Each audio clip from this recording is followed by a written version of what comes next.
Oke, ini gambaran dari electric shock. Ini kita lihat ya. Ini adalah sumber 230 volt AC, misalkan ini adalah PLN kita, atau bisa juga receptacle. Ini PLN lah, anggaplah PLN, sebenarnya PLN. Kemudian dia melewati MCB ya, melewati MCB. Kemudian dia ke peralatan. Peralatan ini kan dapat sumber netral dan fase ya, line ya. Nah, di sini ini di grounding ya, kita grounding di sini. Nah, kalau misalkan oh ya, manusia ada di sini, ya anggaplah manusia di sini, kemudian ada kombinasi resistansi ya, sebenarnya ada kapasitansi. Kemudian ada kontak resistan atau resistansi dari kaki dia ke tanah. Jika dia kan sama-sama ke tanah nih. Dan di sini ada resistansi dari tanah itu sendiri. Tegangan antara titik ini ya dengan ini, dengan tanah, kalau misalkan terjadi shock ke enclosure ya, itu 230 volt AC. Sekarang kita lihat. Oke. Nah, ini kondisi normal. Artinya arus mengalir dari sini ke sini, ke sini, balik ke sini, gitu ya. Karena harus mengalir itu harus sirkuit tertutup. Kemudian terjadi short, ya, short ke enclosure.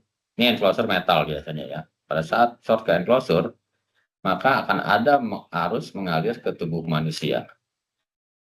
Nah, ini ada sebagian kecil arus yang mengalir ke tubuh manusia. Ini bisa melewati jantung, lewat tanah, lalu kembali ke sumber. Nah, seperti saya sampaikan tadi, walaupun dia kecil arusnya, tapi karena mengalir melalui jantung, maka bisa menyebabkan fatality.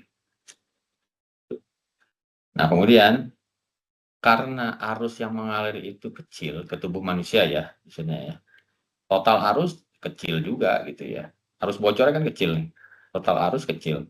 MCB apakah mendeteksi arus yang besar? Ya tidak gitu. MCB ini kan dia akan memproteksi peralatan sebenarnya kan. Jadi kalau arus berlebihan, overcurrent, dia akan trip. Nah, tapi karena arusnya kecil ya dia tidak trip, sehingga manusia kalau dia terperangkap di sini tidak bisa bergerak dan tidak bisa lepas, ya akan menyebabkan fatality gitu. Itu yang pernah terjadi seorang ibu yang meninggal di Johar Baru, Jakarta Pusat ya. Pada saat dia hujan-hujan menyentuh tiang listrik dan posisi dia terjepit gitu. Awas itu ada genangan juga soalnya. Terjepit, nah sehingga dia tidak bisa lepas, di mana tiang listrik itu bertegangan karena kabel fase dari overhead line, walaupun tegangan rendah ya, 220 volt ya. Ya, ibu itu meninggal dalam waktu yang cukup lama ya, itu seperti itu. Nah, jadi walaupun kecil, arus itu bisa membunuh manusia, nah lewat sini, lewat jantung. Oke, nah disinilah saya menjelaskan equipment grounding konduktor ya. Jadi equipment grounding konduktor ini adalah equipment yang dipasang, konduktor grounding, kita biasanya nyebut grounding, yang dipasang, dikonek ke bagian-bagian yang secara normal tidak bertegangan ya dari peralatan, misalkan enclosure-nya gitu ya, kotaknya, kotak metalnya itu, lalu dikonek ke ground dan dia akan kembali ke ground gitu, kembali ke ground lewat kabel ini gitu. Jadi kita lihat case-nya sama seperti tadi ya, ada short ke enclosure. Nah, ini normal ya, kondisi normal, tidak ada short. Oke, kemudian ada short ke enclosure dari bagian yang bertegangan. Seperti tadi, kalau ada short maka akan ada arus yang mengalir ke tubuh manusia harusnya. Tetapi karena ada equipment grounding konduktor ini ya, yang dimana resistansinya jauh lebih rendah dibandingkan resistansi tubuh manusia, maka hampir semua arus mengalir melalui equipment grounding konduktor ini kembali ke sumber.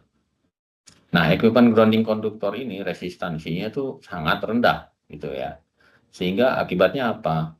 Ini short ya, jadi bawa-bawa langsung short ke ground gitu, sehingga arus yang mengalir itu besar. Arus yang mengalir ini besar. Nah, akibatnya apa? Arus yang mengalir besar, maka MCB akan memutuskan arus tersebut. Saya balik lagi ya. Oke, arus yang mengalir besar, ya, arus yang mengalir besar di MCB, ya, karena short ini, karena ada jalur balik, ya. Kalau tadi kan nggak ada jalur balik, ya, maka MCB memutuskan arus, semua harus putuskan, sehingga aman, manusia aman, gitu ya, karena arusnya putus. Sekarang kita membahas ground fault circuit interrupter. Dalam beberapa kasus, ya, kita tidak bisa mengandalkan equipment grounding conductor. Kenapa? Misalkan ya, shortnya tidak ke enclosure gitu. Shortnya tidak ke enclosure, atau shortnya itu melalui resistansi yang cukup tinggi, tetapi tetap berbahaya buat manusia. Kita ambil contoh seperti ini. Oke, dalam normal condition ya seperti ini sama ya, melalui ini kita akan mengalir melalui GFCI, melalui peralatan ya, titik netral, terus kemudian kembali ke melalui GFCI lagi, netralnya, terus kembali ke sumber. Jadi dalam kondisi normal seperti ini GFCI ini membaca selisih arus yang dari yang fase ya, arus ke sini, kemudian arus netral, dia baca selisihnya ke sini. Nah, kan harusnya sama nih arus nih, tidak akan berubah ya. Jadi selisih ini dan ini itu 0, dia tidak bekerja di FCI ini, jadi tidak putus. Nah, kemudian bila terjadi shock, misalkan gini ya, ada kabel terkelupas, ada orang pegang langsung gitu, kan itu tidak terkonek ke EGC nih. Karena kita ambil contoh gini, misalkan orang langsung, ini terkelupas, misalkan orang pegang langsung, maka akan ada arus ngalir ke sini kan, ya kan, orang bisa meninggal karena setrum. Nah, pada saat terjadi insulation fault, maka akan ada arus mengalir ke orang tersebut ya. Ini bahkan tidak mengalir melalui EGC karena source-nya bukan ke enclosure gitu, tapi orang itu megang langsung. Atau kalau kasus water heater misalkan, orang itu kesetrum lewat air, bukan lewat enclosure gitu, bukan enclosure metal gitu. Nah, maka ini kita lihat nih, sekarang ada arus mengalir di sini melalui orang yang tidak melalui netral ya kan, lewat ground dia. Ada arus fase peralatan ya, ada arus balik netral gitu. Jadi kalau misalkan dijumlahkan arus ke sini, dan arus ke sini, maka akan ada selisih sebesar arus ini kan, Bapak-Bapak ya. Nah, arus inilah yang disensing sebagai arus bocor oleh GFCI gitu. Dan inilah yang bisa jadi mengalir di tubuh manusia melalui ground, tidak melalui netral dan tidak melalui EGC gitu. Nah, selisih ini tergantung settingnya ya. Kalau standar Amerika tadi saya bilang settingnya 5 mA, kalau standar Eropa IEC itu 10 mA, 10 ke 20 ya. Sekitar 20 ya, 20 mA. LCB 20 mA. Nah, karena ada selisih ini, maka GFCI akan memutuskan arus listrik.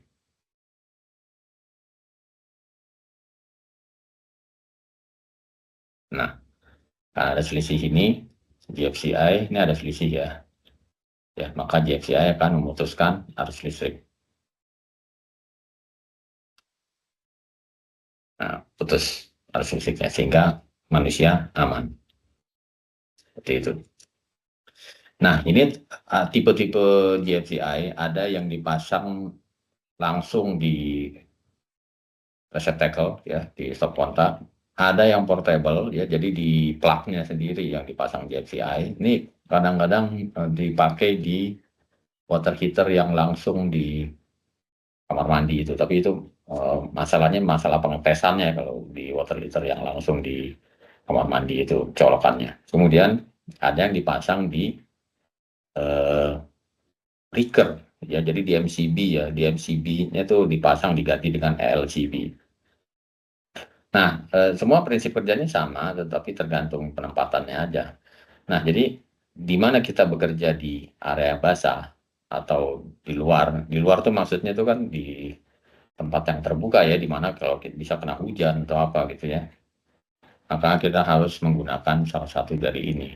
Dan memang yang paling proper menurut saya ini ya. Kenapa? Karena kalau apa namanya terjadi banjir misalkan, di mana kemungkinan ada bagian pertegangan terbuka terkena arus banjir, maka orang bisa kesetrum dan itu sering terjadi gitu. Tapi kalau dengan adanya JCI yang gitu, kita kan tidak berharap MCB kan biasanya letaknya di atas ya, tidak berharap dia rendam ya. Nah, jadi dia memutuskan arus listrik gitu, seperti itu.